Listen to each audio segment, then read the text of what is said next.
정말로 힘든 한 해를 보내셨습니다. 세상의 기준으로 감사거리를 찾으려고 하면 감사할 제목이 하나도 없어 보이는 한 해를 우리는 보냈습니다. 그러나 그 가운데도 하나님은 우리에게 추수감사절기를 정해놓으시고 감사하라고 말씀하십니다. 과연 오늘 우리들이 드리는 이 감사가 하나님이 가장 기뻐 받으실 감사이기를 간절히 소원해 보면서 혹이라도 감사의 마음이 덜한 심령들, 오늘 본문의 시편 믿음의 사람들이 감사하며 노래했던 이 감사 찬양을 통해 나도 이 찬양을 부를 수 있는 은혜가 있었구나, 나도 이 찬양을 드릴 감사의 비밀이 있구나 깨달아가면서 남은 한 해 이 감사로 하나님을 영광 돌리며 하나님을 기쁘시게 하는 자에게 약속한 이 감사의 신비한 축복을 함께 누려가는 저와 여러분이 될 수 있기를 주의 이름으로 간절히 축원합니다. 특별히 하나님의 감사는 소유에 있는 것이 아니라 하나님의 은혜를 깨달을 때 감사가 생깁니다. 그래서 감사의 척도는 소유에 많고 적음에 있는 것이 아니라 바로 은혜에 비례한다는 사실을 끊임없이 말씀 속에 우리에게 도전합니다. 많이 가진 자가 많이 감사하고 가진 것이 없으면 감사치 못한다는 것이 아닙니다. 성경에는 바로 없지만 감사하고 안 되지만 감사하고 때로는 약하지만 감사하고 감사할 제목들을 가르쳐 줍니다. 그런데 세상은 그렇지 않습니다. 많이 가져야 감사하고 남부럽게 누려야 감사하고, 그래서 때때로 하나님의 백성들이 세상의 기준되는 육의 안목으로 감사를 찾으려고 하니까 감사거리보다도 원망거리가 더 많고 감사거리보다도 불평거리가 더 많아서 은혜 안에 살면서도 감사를 잃어버리고 사는 경우가 얼마나 많은지 모릅니다. 오늘 본문의 믿음의 사람들이 함께 노래했던 이 감사는 모든 것을 잃어버린 후에 감사를 되찾음으로 다시 한번 새로운 삶을 경험했던 이스라엘 백성들의 감사의 노래입니다. 그들은 예루살렘을 잃어버렸습니다. 부모를 잃어버렸습니다. 형제를 잃어버렸습니다. 자유를 잃어버렸습니다. 그런데 어느 날 우연케 하나님의 은혜로 그들은 그것을 되찾고 하나님 앞에 감사하기 시작합니다. 오늘 시편 147편 1절과 7절은 이렇게 외칩니다. 할렐루야, 우리 하나님을 찬양하는 일이 선하다, 찬송하는 일이 아름답다, 그러고 마땅하다라고 외치는 이 외침은 이스라엘 백성들만의 찬양이 아니라는 사실을 오늘 시편은 우리에게 다시 도전합니다. 그러므로 7절은 말합니다. 감사함으로 여호와께 노래하며 수금으로 하나님께 찬양할지어다 라고 말합니다. 사랑하는 성도 여러분, 지난 한 해를 돌아보면서 혹이라도 이 노래가 우리의 노래였었는가라고 물으면 우리는 노래 하나 부를 여유 없이 1년을 바쁘게 살아왔을 겁니다. 감사라고 표현하지 못하는 분주함 가운데 우리는 세월을 살아갔을지 모릅니다. 저는 이 아침에 함께 감사하면서 자녀는 부모에게 감사, 부모는 자녀에게 감사, 믿음의 동역자들 서로 감사, 그 감사가 하나둘 우리 가슴 속에 쌓여서 그것이 하나님이 가장 기뻐하시는 감사의 찬양으로 메아리 친다면 오늘 약속한 놀라운 은혜가 우리에게도 더한 감사로 충만하게 될 줄로 확실히 믿습니다. 받은 은혜 기억하고 감사의 제목을 마음에 담고 다시 한번 시편 믿음에 앞선 사람들이 외쳤던 감사 찬양을 우리 삶에서 한번 찾아보는 이 시간이 되었으면 좋겠습니다. 함께 읽었던 본문 시편 147편 2절 3절은 이렇게 외치며 노래합니다. 여호와께서 예루살렘을 세우셨다. 이스라엘의 흩어진 자들을 모으셨다. 상심한 자들을 고치셨고 그들의 상처를 싸맸다 라고 하며 찬양합니다. 우리와 동떨어진 역사 속에 예루살렘이 다시 세워지는 것과 우리와 무슨 상관이 있으며 흩어진 그 백성들이 다시 모이는 것이 우리와 무슨 상관이 있을까 생각할 수 있습니다. 그러나 하나님은 예루살렘에만 역사하고 이스라엘 백성들에게만 역사한 것이 아니라 오늘 구원받은 우리에게도 동일한 은혜를 베푸셨다는 사실을 깨달을 때 이 찬송이 우리의 감사의 노래가 될 수 있다는 사실을 믿으시기를 주의 이름으로 간절히 축원합니다. 오늘 본문의 말씀은 이스라엘 백성들이 성전에 오르면서 함께 불렀던 노래 후에 이제 마음껏 여호와를 찬양하기 위한 마지막 결론적 감사의 찬양입니다. 처음 시작도 할렐루야로 시작합니다. 마지막 끝날 때도 할렐루야로 끝납니다. 할렐루야는 은혜 주신 하나님, 나를 구원하신 하나님, 우리를 오늘 여기까지 인도하신 하나님을 찬양합니다. 여호와 하나님께만 영광 돌리는 아름다운 찬양이 바로 할렐루야로 시작합니다. 이 한 주간에 여러분의 입술에 할렐루야 아멘이 많아지기를 주의 이름으로 간절히 축원합니다. 그들은 천년 만년 예루살렘 성이 안전할 줄 믿었습니다. 그곳에서 기도하면 응답하셨던 하나님, 영원토록 그들과 함께한다 약속하셨으나 그들이 범죄함으로 때로는 아수르를, 때로는 애굽을 의지하다가 바벨론에게 짓밟혀서 예루살렘 성전이 불타고 다 무너져 버렸습니다. 그들의 힘으로 예루살렘이 회복된 게 아니었습니다. 돌아와 보니 하나님의 은혜였습니다. 포로로 잡혀가면서 아버지가 끌려가는 데가 따르고 딸이 끌려가고 아들이 끌려가는 데가 따로였습니다. 다시 만날 소망이 없었습니다. 그런데 어느 날 하나님이 모아주셔서 다시 만나게 해주셨습니다. 그 백성들이 손에 손을 잡고 회복된 예루살렘 성전에 예배자로 오르는 이스라엘 백성들의 감격이 코로나 위기 속에 있는 우리에게 예배의 감격으로 회복될 때 우리 입술의 감사, 그 감사로 부르는 거룩한 찬양이 하나님의 기뻐 받으실 만한 감사가 될 수 있다는 사실을 믿으시기를 주의 이름으로 간절히 축원합니다. 우리는 그동안 조심조심해 가면서 예배를 드렸지만 저 수도권은 계속되는 코로나 위기 때문에 아예 예배를 드리지 못한 사람들이 얼마나 많았는지 모릅니다. 저는 이 민족에게 이 코로나가 주어진 불편함도 있지만 그 가운데 다시 한번 성전의 예배가 회복되고 다시 한번 만남의 거룩한 믿음의 공동체가 만나 서로 중보하며 기도하며 사랑을 나누는 이 아름다운 역사가 하나님 앞에 우리의 심령의 감사의 제목으로 회복될 수 있기를 주의 이름으로 간절히 축원합니다. 어떤 분이 그렇습니다. 모여보니까 너무 좋습니다. 목사님, 힘들지만 기관 모임을 할 수 있도록, 그래서 기관 대의를 분기별로 했으면 좋겠대요. 그래도 그렇게 모이니까 서로 마음이 통하고 은혜가 통하고 기도 제목을 나누고, 어떻든 속히 윈 코로나를 극복해서 하나님 앞에 자유로울 때가 오겠지만 저는 생각할 때 지금 여러분 마스크를 쓰고 찬송하고 마스크를 쓰고 예배하는 게 얼마나 힘듭니까? 근데 아마 언젠가 곧 마스크를 벗을 때 지난 1년 2년 마스크를 쓰고 지냈던 삶이 은혜였다는 사실을 깨닫게 될 줄로 믿습니다. 그래서 지금 쓰고 있으면서도 그때를 이전에 자유롭게 찬양하고 했던 그때를 기억하고 감사함으로 이 고난을 극복할 수 있기를 주의 이름으로 간절히 축원합니다.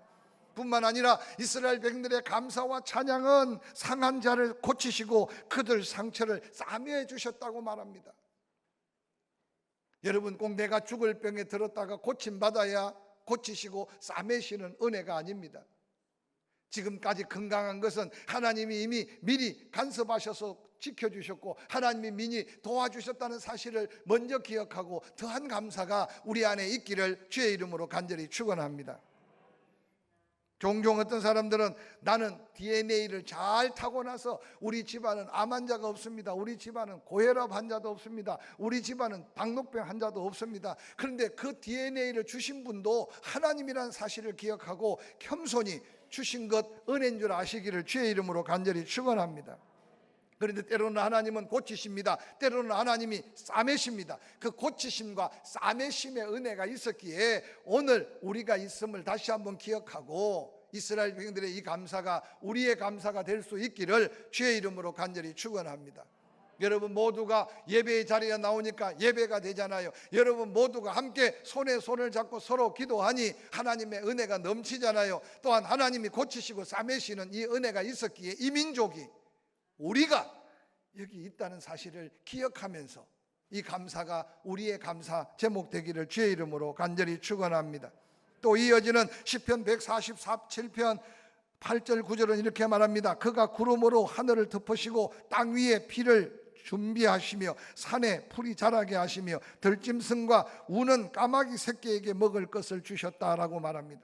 오늘 시편 기자가 말하고 있는 이 노래 가사들을 살피면 오늘 우리들이 그저 평상 누리고 있는 삶의 은혜라는 사실을 기억하게 될 겁니다. 구름이 오는데도 감사하고 하지 않고 비가 와도 그냥 비가 오는구나. 그리고 들에 풀이 나고 열매가 맺히는 것도 그냥 우연이구나. 그런데 오늘 이스라엘 백성들은 나라 잃고 삶을 잃어버리고 난 다음 다시 찾은 고국에서 건기가 지나고 우기가 되어 이른 비가 내리는 게 정말 은혜인 것을 그때 다시 깨닫는 거죠. 비가 내리고 난 다음 땅에 적셔진 그 땅에 아름다운 꽃이 피고 열매가 맺어지는 것을 거두면서 그게 은혜인 것을 뒤늦게 깨닫는 거죠. 짐승들이 먹고 자라고 심지어는 어미 이런 까마귀 새끼까지도 하나님이 보호하시는 그 은혜를 경험할 때 그들은 감사할 수밖에 없고 그 감사를 하나님 홀로 영광 받으실 찬양할 수밖에 없었던 것이 이스라엘 백성들의 고백인 것을 기억하시기를 주의 이름으로 간절히 축원합니다. 아주 평범하고 일상적인 모든 것 은혜의 찬양을 부르지만 우연 같고 당연한 것 같이 여겼던 그 가운데 하나님의 세밀한 은혜가 감추어져 있었다는 사실을 기억하시기 바랍니다. 영국 웨일즈에서 출생하고 위대한 주석가요 설교가였던 매트헨리 목사님이 어느 날 이사를 간 그곳 골목에서 강도를 만났습니다. 가진 것 다 빼앗기고 그리고 몸에 상처까지 났습니다. 피 흘리고 들어오는 헨리 목사님을 바라보고 가족들이 깜짝 놀랐습니다. 그런데 목사님은 대충 응급처치를 하고 기도실에 들어가서 이런 기도를 했다고 합니다. 하나님, 이사 온 지 지난 10년 동안 한 번도 강도를 만나지 않게 해주신 거 감사합니다 하고 기도하고, 두 번째는 강도를 만났는데도 물질은 잃어버렸으나 몸을 상하지 않게 해주셔서 감사합니다. 근데 세 번째 감사는 더 놀라운 감사입니다. 하나님, 내가 강도가 되지 않고 강도 만난 게 너무 감사합니다. 매트헨리 목사님의 이 감사 속에는 그저 날마다 드나들고 드나들어 아무 일도 없을 때는 감사를 경험하지 못했어요. 그런데 매일매일 10년 동안 다녔던 그 골목길인데 강도를 만나고 나니까 그때서야 지난 10년 동안 그 평안함과 은혜가 하나님의 은혜였다는 사실을 깨닫게 되었습니다. 사랑하는 성도 여러분, 이 한 해를 보내면서 남몰래 힘들고 어려웠습니까? 이 한 해 지나면서 지난날 은혜 받은 것이 기억되고 또한 그것이 감사가 된다면 그 고난 또한 그때로는 힘들고 어려운 여건 또한 더한 은혜의 자리로 이끌어가는 하나님의 놀라운 섭리가 믿음 안에 있게 될 줄로 저는 확실히 믿습니다. 여러분의 건강 당연한 거지요. 열심히 관리하고 먹는 것 구별하고 여러분 보는 것도 듣는 것도 손으로 하는 일들 다 당연한 것 같이 보이죠. 그러나 그것이 은혜일 수 있음을 깨닫는 자가 바로 이 감사와 이 찬양을 하나님께 올려드릴 수 있음을 기억하시기를 주의 이름으로 간절히 축원합니다. 어느 지체가 부자유한 장애자의 독백입니다. 국물 있는 짬뽕도 먹을 수 있었으면 참 좋겠습니다 라는 외마디. 우리에게 그런 하잘것없는 소원 같은 소원이 없이 이제까지 마음껏 지내며 살았던 것이 혹이라도 은혜 아닐까요? 오늘 본면 시편 147편 7절 이하에 이렇게 말합니다. 감사함으로 그러니까 여호와께 노래해라. 모든 악기 수금도 하나님을 찬양해라. 구름이 덮이지 않고 땅에 비가 내리지 않고 산에 풀이 자라지 않고 들짐승 까마귀 새끼까지 굶어 죽는다면 너희들은 어떻게 살았겠느냐? 하나님이 은혜 베푸지 않았더라면, 하나님이 지켜주시지 않았더라면, 하나님이 도와주시지 않았더라면, 하나님이 함께 하시지 않았더라면 이라고 생각해 보면 잃어버린 감사가 감사의 고백이 되고 찬양이 될 수 있다는 오늘 시편 저자의 이 노래가 우리에게도 한번 돌아보는 기회가 되었으면 좋겠습니다. 사랑하는 성도 여러분, 하늘의 비가 그냥 내린 게 아니고 우리가 호흡하는 이 공기가 그냥 주어진 게 아니라 하나님이 우리에게 잊어버린 감사지만 그래도 감사치 않아도 허락하신 하나님의 은혜인 것을 기억하시고, 혹시 여러분들 그때 하나님이 지켜주지 않았다면, 그때 하나님이 다시 세워주지 않았다면, 그때 하나님이 다시 보호해주지 않았다면 오늘 우리가 있겠는가 생각하면서 혹이라도 잃어버린 감사 회복하시기를 주의 이름으로 간절히 축원합니다. 이어지는 시편 147편 10절 11절은 이렇게 말합니다. 여호와는 말의 힘이 세다 하여 기뻐하지 아니하시며 사람의 다리가 억세다 하여 기뻐하지 아니한다. 이 말은 무슨 말입니까? 이스라엘 백성들이 주변에 보니까 막 오늘날 말하면 전차 부대를 만듭니다. 마차를 만듭니다. 그래서 말을 수입합니다. 그것도 부족해서 엄청난 군사력을 가진 애굽을 의지할 때도 있고 북쪽의 아수르를 의지할 때도 있었습니다. 그런데 선지자를 통해 말합니다. 그거 의지하지 말라고, 그거 바라보지 말라고. 그러나 그들이 망하고 난 다음 깨닫게 됩니다. 지금도 하나님께서는 우리에게 그렇게 도전합니다. 좋아 보이냐? 그게 있으면 행복할 것 같은가? 그것 때문에 목숨 같은 시간을 거기에 투자하면서 거기에 매여 있지 않는가? 말의 힘이 세다고 해서 나라를 지켜줄 게 아니고 내 다리가 억세다고 해서 네 인생을 지켜줄 게 아닌 것을 말씀하십니다. 그러면서 시편 147편 11절 여호와는 자기를 경외하는 자들과 그 인자하심을 바라는 자들을 기뻐하신다라고 말씀하십니다. 오늘 이 땅에 많은 사람들이 말의 힘을 키우기 위해 세상에 몸부림칩니다. 자신의 무릎에 억세게 강하게 하기 위해 자기 건강을 관리합니다. 그러한 세상을 향해 하나님은 선지자 에레미야를 통해 에레미야 17장 5절 6절 7절 8절은 이렇게 소리 지르며 외칩니다. 여호와께서 이같이 말씀하신다. 무릇 사람을 믿으며 육신으로 그의 힘을 삼고 마음이 여호와에게서 떠난 그 사람은 저주를 받을 것이요 그는 사막의 떨기나무 같아서 좋은 일이 오는 것을 보지 못하고 광야 간조한 곳 근건한 땅 사람이 살지는 못하는 땅에 살게 될 것이라고 말합니다. 그러나 물은 여호와를 의지하여 여호와를 의뢰하는 그 사람은 복을 받을 것이라. 그는 물가에 심겨진 나무가 그 뿌리를 강변에 뻗치고 더위가 올지라도 두려워 아니하며 그 입이 청청하며 가뭄은 해도 걱정이 없고 결실이 그치지 아니함 같을 것이라고 말합니다. 너무 도전적이고 너무 말씀으로 박히 벅찬 말씀입니까? 자기를 믿고 자기 육신만을 의지하고 마음이 하나님께 떠나버린 자, 그들은 저주를 받을 것이라고 하나님의 말씀으로 선포된 말씀입니다. 그가 사는 것 사막의 떨기나무 같다. 좋은 일이 오는 것을 보지 못한다. 광야 간조하고 건건한 땅, 사람이 살 수 없는 땅에 거하게 될 것이라고 말했습니다. 저는 오늘 이 말씀을 묵상하면서 상상할 수 없는 코로나 이 지경이 혹이라도 이런 말씀과 비추어 볼 수 있는 우리의 삶의 피폐해진 모습이 아닐까 생각해 봅니다.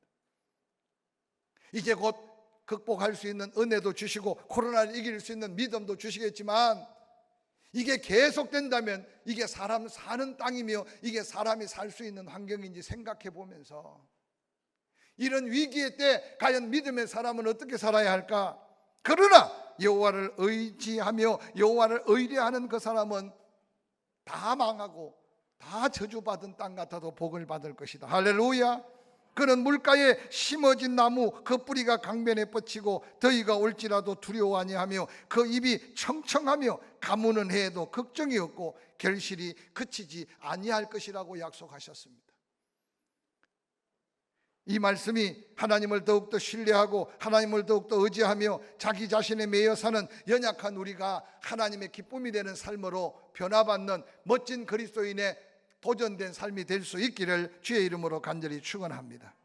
그래서 오늘 본문 시편 147편 11절에 그들은 이렇게 노래합니다. 여호와는 자기를 경외하는 자들과 그의 인자하심을 바라는 자들을 기뻐하신다라고 말씀합니다. 사랑하는 성도 여러분, 감사 찬양을 여호와께 드리는 성도들, 그들에게 하나님은 약속한 축복을 약속하십니다. 시편 147편 13절부터 15절에 이제 마지막 결론 같은 노래로 이렇게 노래합니다. 그가 내 문 빗장을 견고히 한다. 또한 내 가운데 있는 너의 자녀들에게 복을 준다. 너가 사는 그 도성 내에 평안을 주시고 아름다운 밀을 거두어서 배부르게 먹게 채워주신다. 끊임없이 수시로 하나님의 위로 소망의 말씀이 너희에게 더해질 텐데 그 소망의 나라가 임하게 될 것이라고 약속하고 있습니다. 사랑하는 성도 여러분, 자신의 육신의 스펙을 쌓고 자기 인간의 어떤 성공을 치닫던 사도 바울의 옛사람 사울, 그는 당시에 최고로 성공한 한 젊은이의 표상일 수 있었습니다. 그런데 어느 날 그가 다메섹에서 예수 그리스도를 만나고 난 다음 변화된 인생은 오늘 우리가 예수 믿어 구원받아 살아가는 성도들의 변화의 모델입니다. 그래서 그가 말하기를 내가 예수 본받은 것처럼 예수 믿고 사는 성도라면 나를 본받으라 라고 당당하게 말할 수 있는 것은 그가 바로 변화받은 놀라운 축복의 증거이기 때문입니다. 데살로니가에 있는 교회들과 초대교회 성도들이 말합니다. 성령에 사로잡혀 변화받고 나니 항상 주 안에서 기뻐할 수밖에 없었다. 쉬지 않고 기도할 수밖에 없었다. 모든 게 감사할 수밖에 없었다. 이전에 그렇게 소중하게 여겼던 것, 은혜를 받고 나니, 예수 안에 은혜를 발견하고 나니 그게 다 배설물같이 여겨졌다는 이 고백이 과연 한국교회 크리스찬들 오늘 이 자리에 모인 저와 여러분의 삶에 고백에 얼마나 근접한 고백일까 한번 생각해 보시기 바랍니다. 하나님의 은혜를 기억하고 범사에 감사하라는 사도 바울의 명령적 거룩한 도전이 믿음 안에 우리가 함께 표대를 향해 나아가야 될 거룩한 믿음이 되기를 주의 이름으로 간절히 축원합니다. 오늘 시편 저자는 이렇게 노래합니다. 하나님 앞에 감사하고 찬양했더니 하나님의 은혜를 약속하셨는데 내 문 빗장을 견고하게 해주신다. 하나님이 우리 가정을 지켜주시겠다는 약속입니다. 시편 121편에 실족지 않게 하기 위해 졸지도 주무시지도 않고 우리를 지키신다는 저는 이 말씀을 참 좋아합니다. 이제까지 수없는 세월 동안 운전하면서 안전운행한 게 혹이라도 하나님의 지키심이라면 우리는 얼마나 감사해야 될까요? 수없는 걸음 속에, 먹고 마심 속에, 자고 일어남의 속에 하나님이 우리를 실족하지 않게 지키셨다면 하나님이 우리의 문 빗장을 굳게 지켜주신 은혜인 줄 믿으시고 이 감사의 찬양을 함께 고백하는 저와 여러분이 되기를 주의 이름으로 간절히 축원합니다. 지금 문만 지켜주면 무엇합니까? 그 안에 있는 우리의 자녀들 하나님이 지켜주신 증거로 복을 주신다고 말씀합니다. 사랑하는 성도 여러분뿐만 아닙니다. 네가 머무르는 그 경내 평안을 주신다고 말씀합니다. 저는 이 말씀을 읽으면서요, 우리 민족 우리가 받은 복이 얼마입니까? 여러분, 배불리 먹게 하신 주의 은혜가 우리에게 더한 영육간의 풍성함으로 이어지는 축복되기를 주의 이름으로 간절히 축원합니다. 말씀을 마무리하려고 합니다. 예루살렘 성을 잃어버리고 부모를 잃고 형제를 잃고 돌아와 보니 어느 날 하나님의 은혜로 성전을 새로 세워 이전의 예배가 아닌 예배를 드리고 어느 날 오른손 왼손 살펴봤더니 다시 못 만날 형제, 다시 못 만날 믿음의 식구가 함께 손에 손을 잡고 예배드리는 이 모습 속에 그것이 은혜임을 깨닫고 하나님을 향해 감사하며 찬양했던 그 찬양이 우리의 심령의 회복으로, 우리의 예배의 회복으로 이 땅의 교회마다 이 감사의 찬양이 넘쳐나는 추수감사절로 이어지는 감사이기를 주의 이름으로 간절히 축원합니다. 하늘의 구름만 봐도 그냥 구름이 아니었습니다. 내리는 비가 그냥 비가 아니었습니다. 우리가 생각하는 우연, 당연한 그 모든 것이 하나님의 은혜였던 것을 기억한다면 그것이 바로 우리가 불러야 될 감사 찬송의 제목임을 기억하시기를 바랍니다. 뿐만 아니라 하나님이 그때 그렇게 도와주지 않았더라면, 하나님이 그렇게 지켜주지 않았더라면, 하나님이 그렇게 보호하지 않았더라면 오늘 우리가 없다는 사실을 기억하면서 거울 앞에서 내 모습을 바라볼 때마다 이 감사와 이 찬양이 우리의 찬양 되기를 주의 이름으로 간절히 축원합니다. 하나님이 경고합니다. 말의 힘, 사람의 힘에 의지하지 말아라. 이전에 너희들이 의지하다가 다 잃어버리지 않았느냐. 이제 하나님이 기뻐하시는 것은 하나님을 더 신뢰하고 하나님을 더 의뢰하고 믿음으로 하나님만 붙드는 것이 하나님의 최고의 기쁨이라고 말합니다. 이 기쁨으로 이제 우리 가정을 지켜주시고 우리의 자녀들에게 복 주시고 또한 우리의 삶 속에 하나님께서 채우시고 보호하시되 풍성하게 하심의 그 은혜가 우리 모두의 추수감사절, 감사 위에 더한 감사의 은혜가 되기를 주의 이름으로 간절히 축원합니다.